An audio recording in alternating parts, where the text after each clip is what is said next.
आते हैं आगे कि अब डीप डिस्परूनिया क्या होता है। डीप डिस्परूनिया होता है कि इज़्दिवाजी तल्लुक़ के पीक पर या फिर इख्तिताम के ऊपर जाकर जो है वो पेन स्टार्ट होता है। ये पेन यूजली आपके जो अंदर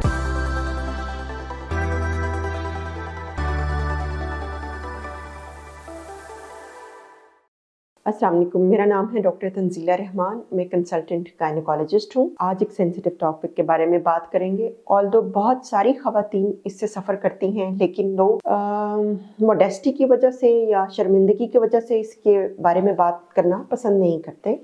वो ये है कि इज़्दिवाजी तल्लुक़ या हम बिस्तरी के दौरान ख़ातून को दर्द का महसूस होना, या फिर पेनफुल सेक्स, जिसको डॉक्टर्स हम अपनी ज़ुबान में बोलते हैं डिस्पैरोनिया। ये क्या होता है?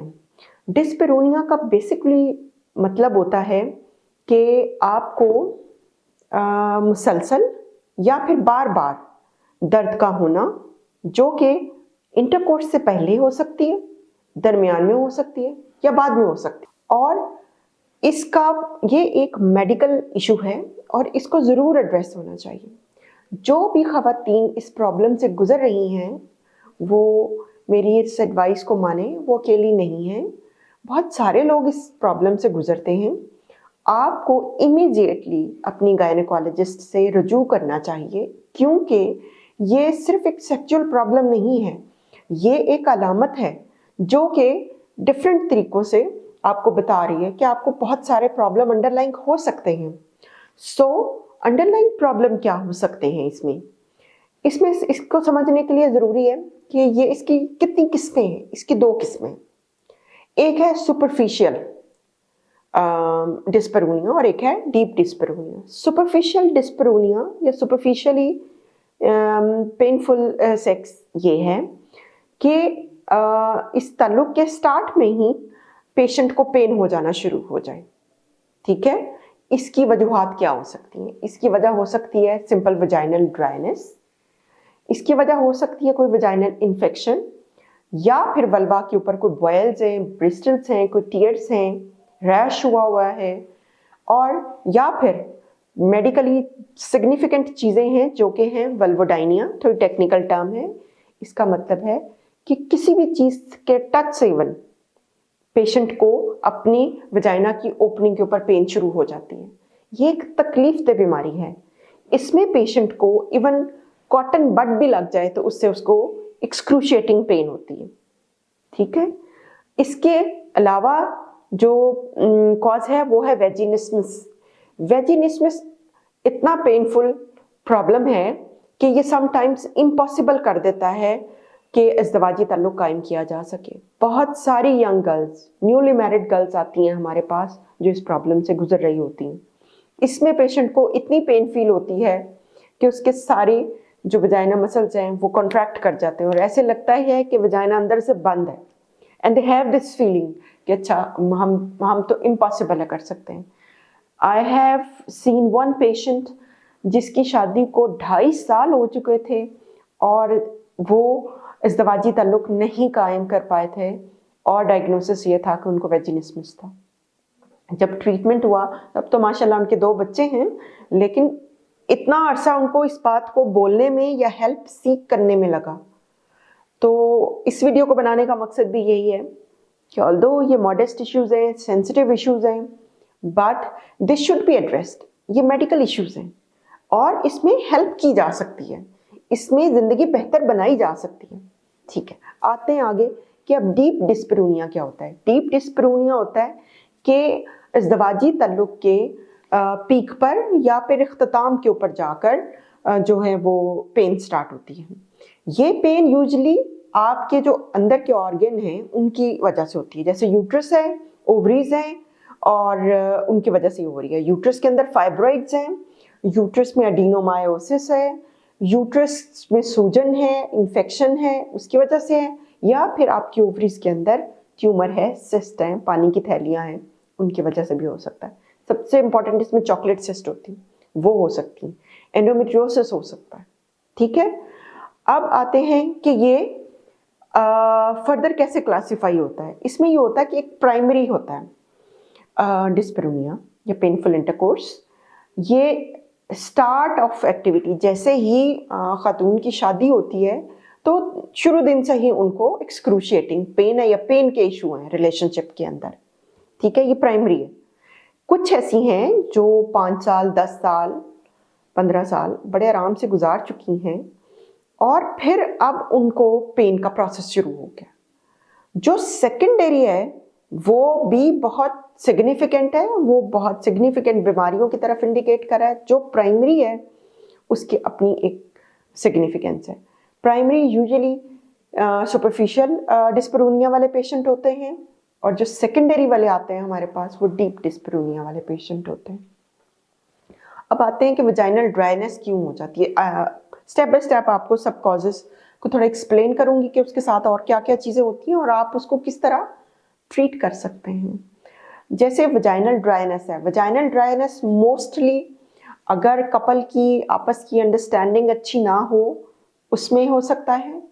रिसेंटली चाइल्ड बर्थ हुई है उसके बाद हो जाता है। माँ बच्चे को ब्रेस्ट फीड करा रही है उसमें हो जाता है।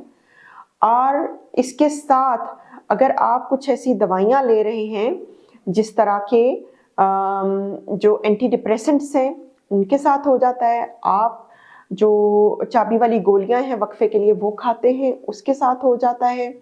एलर्जी की दवाइयां जो होती हैं उसके साथ भी वजाइनल ड्राइनेस हो जाती है। सो वजाइनल ड्राइनेस के लिए ये है कि इसकी सुपरफिशियल इसके साथ पेशेंट्स जो हैं वो कंप्लेन करते हैं कि सुपरफिशियल डिस्परूनिया स्टार्ट ऑफ एक्ट में उनको होता है। यूजुअली लुब्रिकेंट अगर यूज़ कर लिए जाएं जो कि वाटर बेस्ड हों तो वो पेशेंट के लिए फ़ायदेमंद रह जाते हैं। उनकी जो पेन है या डिस्कम्फर्ट है वो रिलीव हो जाती है। फिर आता है कि जो इन्फेक्शंस हैं, अगर वजाइनल इन्फेक्शंस को ट्रीट कर दिया जाए तो वो उसके साथ ये जो पेन है वो ख़त्म हो जाती है। स्पेशली जो कैंडिडियल वजाइनल इन्फेक्शन है या फंगल है वो पेनफुल इंटरकोर्स करते हैं, ठीक है। उसका ट्रीटमेंट भी प्रॉम्प्टली अवेलेबल है, वो भी आप अपने डॉक्टर से मशवरा करके तो उसका इलाज करा सकते हैं। जो ब्लिस्टर्स होते हैं वायरल इन्फेक्शन वो टाइम लिमिटेड होते हैं, वो कुछ टाइम के लिए होते हैं फिर वो ख़त्म हो जाते हैं। थोड़े बहुत एमोलिएंट देके हम उसको ट्रीट कर सकते हैं। वल्वोडाइनिया की जो मैंने एक टर्म बोली थी, इवन कॉटन बड लगने से भी पेन होती है। ऐसे पेशेंट्स के लिए हम रिकमेंड करते हैं कि वो स्किन नंबिंग जो ऑइंटमेंट है वो यूज़ करें। इसका मतलब ये है कि ऐसी क्रीम जो उनके स्किन के वजाइना के इर्द गिर्द का स्किन का एरिया उसको नम कर देती है, ठीक है, सुन कर देती है। तो उसके बाद वो अपनी अज़दवाजी ताल्लुक़ को कायम कर सकते हैं। जो वेजिनिस्मस है उसका ट्रीटमेंट थोड़ा महंगा है, थोड़ा टेक्निकल है और उसमें हम बोटॉक्स के इंजेक्शन्स लगाते हैं। उसके बाद पेशेंट सक्सेसफुली अपनी अज़दवाजी ताल्लुक़ को कायम कर सकता है। अब आते हैं डीप डिस्परूनिया की तरफ। डीप डिस्परूनिया वाले पेशेंट में जैसे यूट्रस है उसके अंदर एडिनोमायोसिस है, ये 35 साल की औरतों का इशू है। हैवी ब्लीडिंग शुरू हो जाती है, 2-3 बच्चे हुए में हैवी ब्लीडिंग शुरू हो गई, साथ में पेनफुल इंटरकोर्स शुरू हो गया, तो इस डायग्नोसिस को हम बोलते हैं कि एडिनोमायोसिस है। इसका जो ट्रीटमेंट है वो सर्जिकल है, आपको उस यूट्रस को रिमूव ही कराना पड़ता है बाय द एंड। फिर है फाइब्राइड, फाइब्राइड्स को भी आपको रिमूव कराना पड़ता है। जो सिस्ट हैं ओवरी के अंदर उनको भी सर्जिकल ट्रीटमेंट देना पड़ता है। उसकी सर्जिकल ट्रीटमेंट के बाद पेशेंट बेहतर होना शुरू हो जाते हैं। चॉकलेट सिस्ट को भी हम रिमूव करते हैं। एंडोमेट्रियोसिस का मेडिकली ट्रीटमेंट हो सकता है और उनका दवाइयाँ देके ट्रीटमेंट किया जाता है। ये तो सारे थे फिजिकल कॉजेज़। अब कुछ इमोशनल कॉजेज़ भी हैं या साइकोलॉजिकल आप कह सकते हैं। उसमें ये है कि अगर सबसे माइन्यूट जो चीज़ है कपल के आपस में कॉन्फ्लिक्ट्स हैं उससे भी ये चीज़ डिपिक्ट कर सकती है, क्योंकि जो भी साइकोलॉजी है, जो साइकेट्रिक इशू होता है ना वो अपने आप को फिजिकली डिपिक्ट करता है। ये लोग ऐसी कंप्लेंट्स करना शुरू हो जाते हैं जिसकी मेडिकल ग्राउंड्स नहीं होती हैं, बट आउट ऑफ स्ट्रेस वो इस सबको बोलते हैं। जैसे कि फॉर एग्जांपल अगर आप किसी स्ट्रेस से गुजर रहे हैं जिसमें आपको बहुत काम राइट हैंड से करना है तो आपको फील होना शुरू हो जाएगा कि आपका राइट हैंड तो काम नहीं करता। पेशेंट आते हैं मेरा तो राइट हैंड काम ही नहीं करता, पता चलता है कि काम तो फर्स्ट क्लास कर रहा है, बस स्ट्रेस में उन्होंने एक डिपिक्ट कर लिया, अपनी एक पिक्चर बना लिया कि मेरा राइट हैंड काम नहीं करता, ठीक है। सो उसमें फिर स्ट्रेस में पेशेंट्स इस तरह आ जाते हैं कि हम तो ताल्लुक़ कायम ही नहीं कर पाते, मुझे तो पेन है, मुझे उसमें प्रॉब्लम है, ठीक है। या फिर जिनका सेक्सुअल ट्रॉमा हुआ होता है, प्रीवियस हिस्ट्री ऑफ रेप है, असॉल्ट है, उन पेशेंट्स को, ऐसे पेशेंट्स अपसेट ना हो, परेशान ना हो, इन पेशेंट्स को साइकेट्रिक हेल्प के साथ हम मैनेज कर सकते हैं। इसमें कॉग्निटिव बिहेवियरल थेरेपी होती है जो कि बहुत अच्छा काम करती है। तो आप जब अपने गायनेकोलॉजिस्ट के पास आते हैं तो फिर आपको वो सफिशिएंट ट्रीटमेंट का एडवाइस देना शुरू कर देते हैं। तो इस वीडियो के बाद आप इस टॉपिक के बारे में आपकी इन्फॉर्मेशन में इजाफा भी हुआ होगा और आप अंडरस्टैंड करें कि ये एक मेडिकल इशू है और there is nothing to be ashamed of. तो आप ये वीडियो बाकी लोगों के साथ भी शेयर करें, may be somebody needs help. Video को लाइक करें, शेयर करें और मेरे चैनल को सब्सक्राइब करें। Thank you.